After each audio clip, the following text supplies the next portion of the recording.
예, 오늘부터는 이제 유전으로 들어가 보도록 하겠습니다.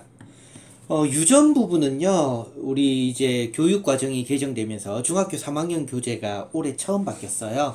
올해 처음 바뀌면서 유전이요, 정말 쉬워졌습니다. 정말 쉬워졌는데, 쉬워졌다라는 것은 무엇을 의미하는 거냐면요, 다양한 예들이라든지 이런 것들이 모두 다 어디로 넘어갔냐면 고등학교로 넘어갔다는 얘기예요. 개인적인 견해로는요, 지금 같이 다루면 참 좋은데, 아마 중학교 3학년들에게 너무 학업적인 부담을 안겨줄 것이다, 라는 생각에서 아마 그런 것이 아닌가 싶습니다. 물론 제 영상 강의에서는요, 그렇게 넘어갔지만, 함께하면 좋은 부분들을요, 별도로 영상에 담을 겁니다. 시험 공부할 때나 이럴 때는 그 영상은 건너뛰어도 되겠지만 만약 일부 학교에서 그런 부분을 다룬다면요, 영상을 꼭 한번 보면 좋겠습니다. 자, 유전에서 우리가 먼저 다뤄야 되는 것들은요, 용어입니다. 용어에 대해서 굉장히 시험 문제에 많이 나오는데요. 잠깐만요. 예, 제가 마이크를 하나 샀는데요.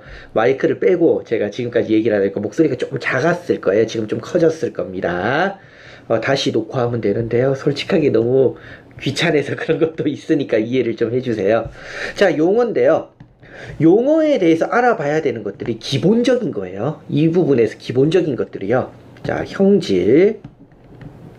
제가 하나씩 쭉 써볼게요. 유전. 그리고 대립형질.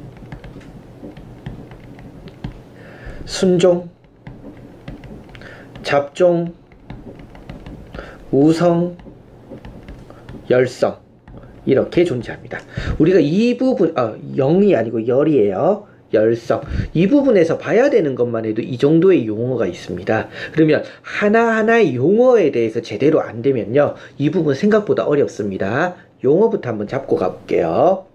자, 첫 번째, 형질이라는 것은 무엇이냐면요, 여러 가지 그냥 특징들이에요. 특징들. 조금 쉬운 예로는 이런 것도 됩니다. 나는 키가 작다. 키가 작은 형질이란 얘기예요. 나는 엄마 아빠를 닮아서 키가 큰데 키가 큰 형질. 우리 부모님은 쌍꺼풀이 있어. 그래서 나도 있지. 쌍꺼풀이 있는 형질. 이해가 되시죠? 이런 것들이, 혀말기도 있죠. 저는 혀말기가 안 되는데요. 혀말기가 되는 형질. 이해가 되시나요? 이런 것들 하나하나를 모두 다 형질이라고 합니다. 그러니까 사람뿐만이 아니라 모든 동식물에서요, 드러나는 다양한 특징들. 그래서 우리가 여러 가지 특징들을 모두 다 형질이라고 이야기를 하게 됩니다. 자, 이제 유전으로 가볼까요? 그러면 이 유전은 뭐냐면요, 바로 이 형질을 부모가 자식에게 전달하는 현상을 이야기합니다. 글씨를 조금 이쁘게 써야 되는데, 맞죠? 그래서 형질을 부모가 자식에게 전달을 하는 거예요. 아까 얘기했죠? 엄마가 나한테 쌍꺼풀을 물려줬어. 아빠의 큰 키가 나한테 왔어. 모두 다 유전이 되는 거예요. 이렇게 내려오는 현상을요, 유전이라고 합니다. 자, 그러면 이제 대립형질이 나오죠. 자, 대립형질은 이해를 하기 위해서는 우리가 예전에 했던 상동염색체에 대해서 봐야 됩니다. 자, 그러면 상동염색체가 뭐였는지 기억나세요? 우리 사람은요, 모두 다 염색체가 뭐라고요? 쌍으로 이루어져 있었죠? 염색체가 쌍으로. 그래서 사람의 염색체는요, 이 애는 46개. 2개가 한 쌍이라고 했어요. 그래서 이제 그림을 그릴 때 보통 이렇게 그림을 많이 그렸잖아요. 얘가 한 쌍이었어요. 그런데 같은 상동 염색체 내에서는요, 같은 형질이 들어가 있는데요, 대립하는 형질이 들어갑니다. 예를 들면 조금 더 쉽게 얘기할게요. 키가 크다. 그러면 키가 큰 형질이 있으면 뭐도 있을까요? 작은 형질도 있는 거예요. 키가 큰 형질도 있고요, 작은 형질도 있고요.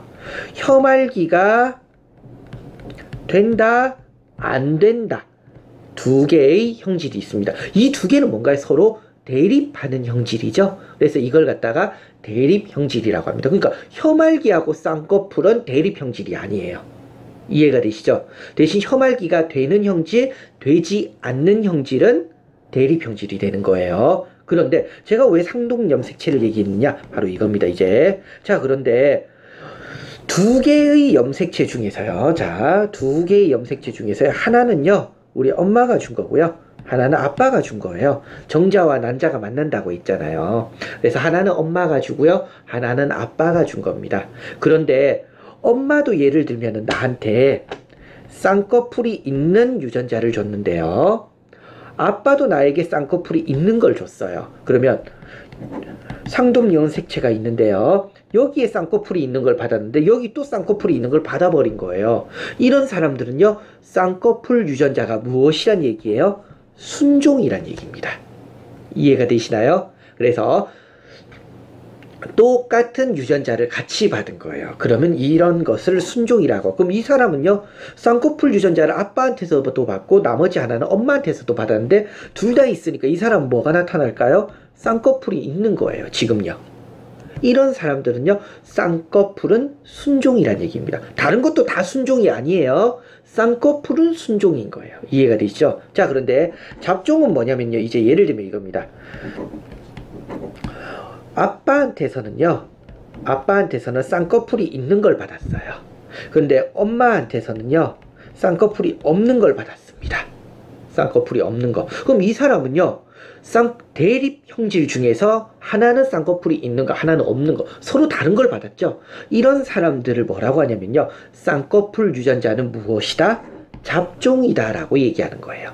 잡종이다 라고 얘기하는 겁니다. 그럼 이런 사람들은 다른 것도 다 잡종이 아니죠. 쌍꺼풀 유전자만 잡종으로 돼버린 거예요.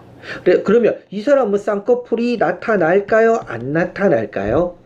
이거를 이제 어디서 보는 거냐면요. 요 아래쪽에서 보는 거예요. 자, 이제 우성과 열성에 대한 개념으로 한번 들어가 볼게요. 그럼 우성은 무엇이고 열성은 무엇이냐라는 거예요. 우성은 무엇이고 열성은 무엇이냐. 이때 우성과 열성은요. 조금 쉽게 얘기하면요. 잡종일 때 비교하면 제일 좋습니다. 잡종일 때요. 다시 한번 얘기할게요. 우성과 열성은요. 잡종일 때 비교하면 제일 좋아요. 그래서 예를 들면 이겁니다. 위에서 했던 내용들을 다시 한번 얘기해 볼까요? 쌍꺼풀이 있는 걸 받았어요. 쌍꺼풀이 없는 걸 받았습니다. 그럼 이 사람은요. 두 개 다 가지고 있으면요. 어떤 게 나타날까요? 뭐가요? 바깥으로 뭔가 하나 드러나야 되죠. 그러면 이 사람은 왼쪽은 쌍꺼풀이 있고 오른쪽은 없어요? 오른쪽은 있고 왼쪽은 없어요? 아니란 얘기예요. 이 두 개의 대립 형질이요. 바깥으로 드러나는 형질이 있어요. 그 드러나는 형질을 우성이라고 합니다. 자, 예를 들어 볼게요. 쌍꺼풀은요. 있는 것과 없는 것 중에서는요. 있는 게 우성이에요. 자, 그 얘기는 뭐냐면요.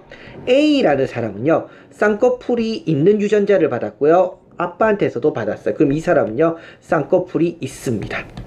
자, B라는 사람은요. 쌍꺼풀이 없는 유전자를 받았고요.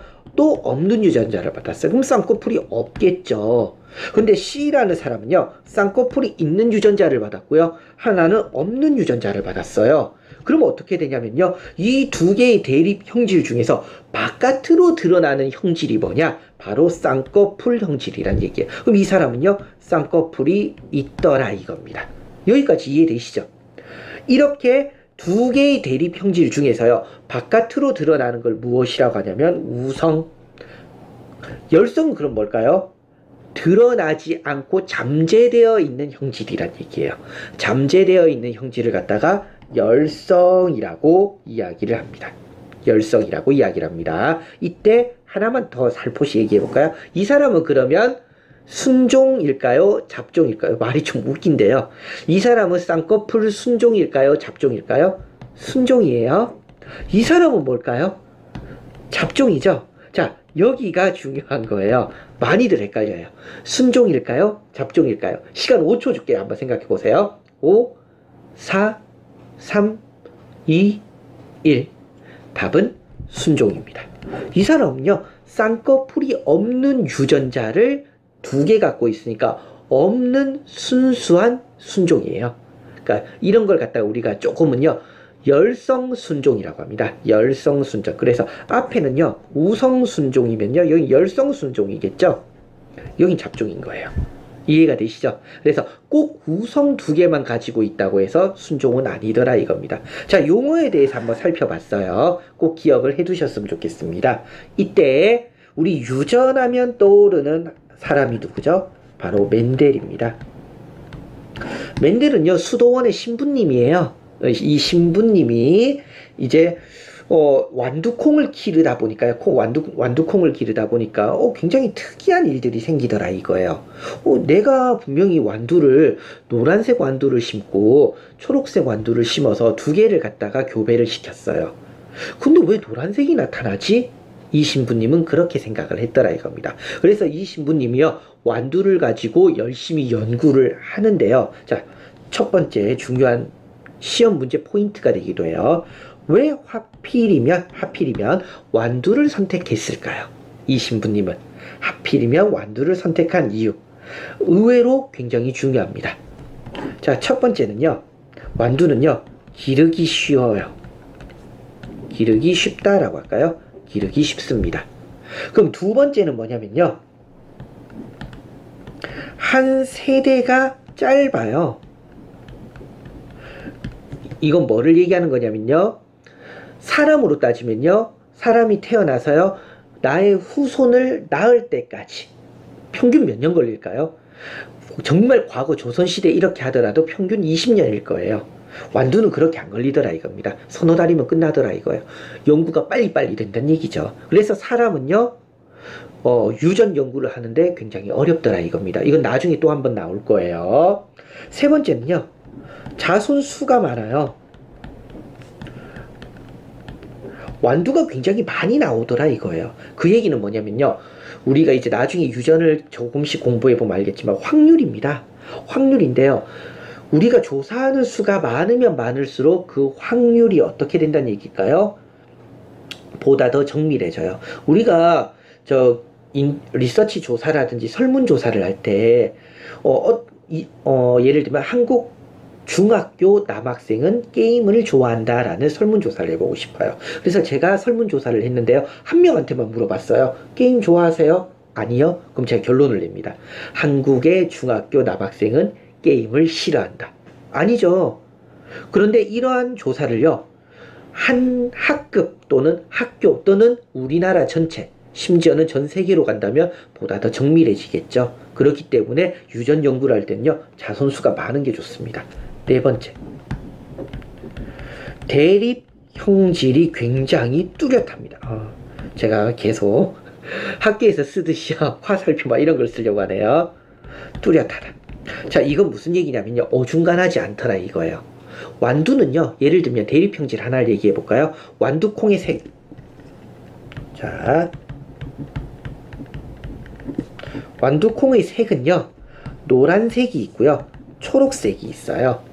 이 중에서 우성은 뭐냐면 노란색입니다. 그러면요 노란색 유전자가 있고요 초록색 유전자가 있더라 이거예요. 이해가 되시죠? 어중간한 색이 있더라? 없습니다. 연구가 쉬운 거예요.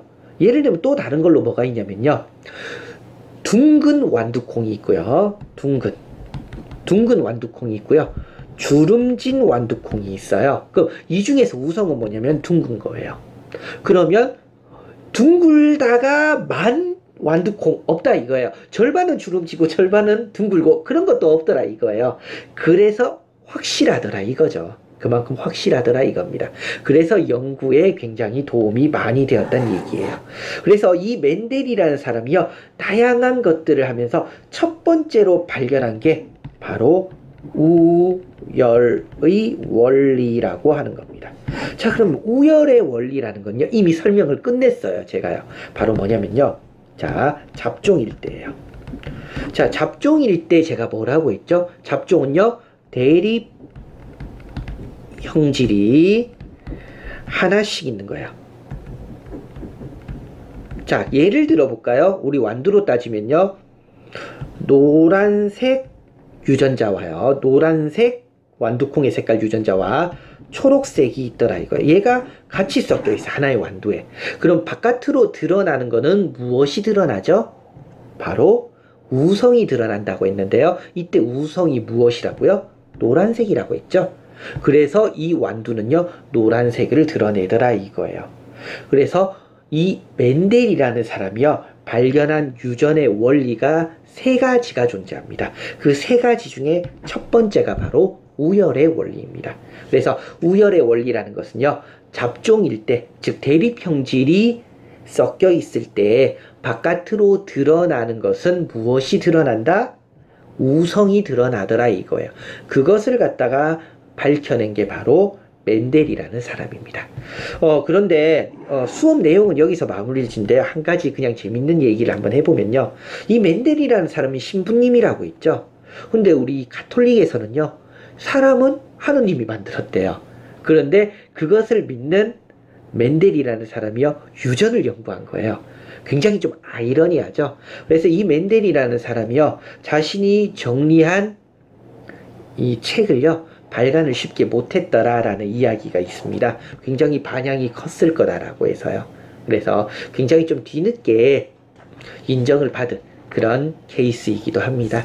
자, 여기까지가요. 이제 유전에 관련된 기본적인 용어들, 그리고 멘델이 완두를 선택한 이유. 완두를 선택한 이유라는 얘기는요. 사람을 선택하지 않은 이유. 너무 반대죠. 기르기 어렵고요. 한 세대가 너무 길고요. 자손수가 적고요. 대립형질이 뚜렷하지 않더라 이거예요. 쌍꺼풀만 하더라도 있다 없다 해요 우리. 근데 좀 뚜렷한 편이긴 하지만요. 아무튼 그래서요.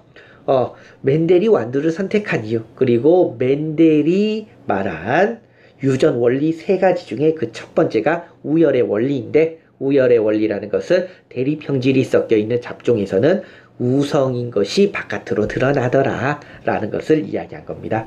자, 멘델이 얘기한 이제 유전의 원리가요 두 가지가 더 있습니다. 분리의 법칙이 있고 독립의 법칙이 있어요. 여기에 대해서는요 이제 각각, 왜냐하면 좀 연습을 많이 해야 되기 때문에 같이 연습을 하면서 좀 볼 거예요. 그래서 각각 또 다뤄보도록 하겠습니다. 예, 오늘 수업은 여기까지입니다.